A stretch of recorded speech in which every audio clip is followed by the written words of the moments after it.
Right, good morning. మనం ఒక breaking news చూస్తున్నాం. హైదరాబాద్ శంషాబాద్ ఎయిర్పోర్ట్ పరిధిలోని పోలీస్ స్టేషన్ పరిధిలో ఒక యువతి మిస్సింగ్ అయినట్టు సమాచారం వచ్చింది. సో దీంతో శంషాబాద్ ఏరియాలో కలకలం రేపుతా ఉంది. ఒక బ్రేకింగ్ న్యూస్.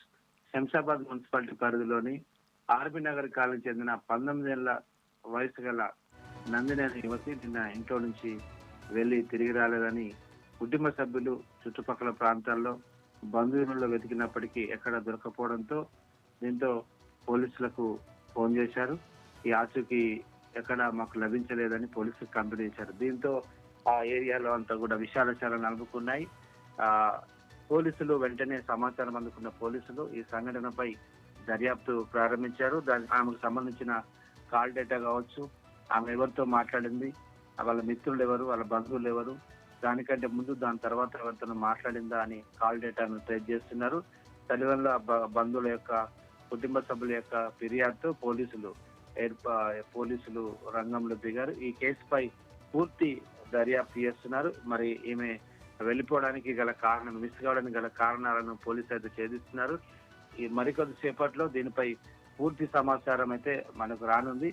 అయితే బంధువులు అయితే చెప్తా ఉన్నారు, వారి యొక్క కుటుంబ సభ్యులు ఎక్కడ వెతికినా మాకు దొరకలేదు, మిస్ అయిందని.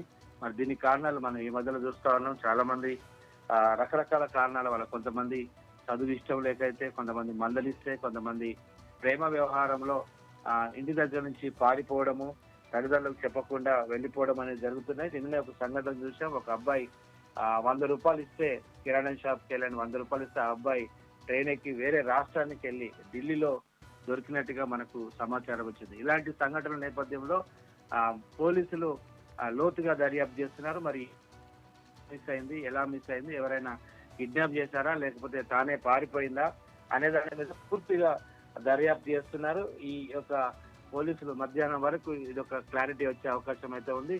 కానీ కుటుంబ సభ్యులు, ముఖ్యంగా తల్లిదండ్రులు, ఆ ప్రాంత ప్రజలందరూ భయాందోళనలో ఉన్నారు. అసలు ఏమైంది, ఏం జరిగిందనే దానిపై ఆందోళనలో ఉన్నారు.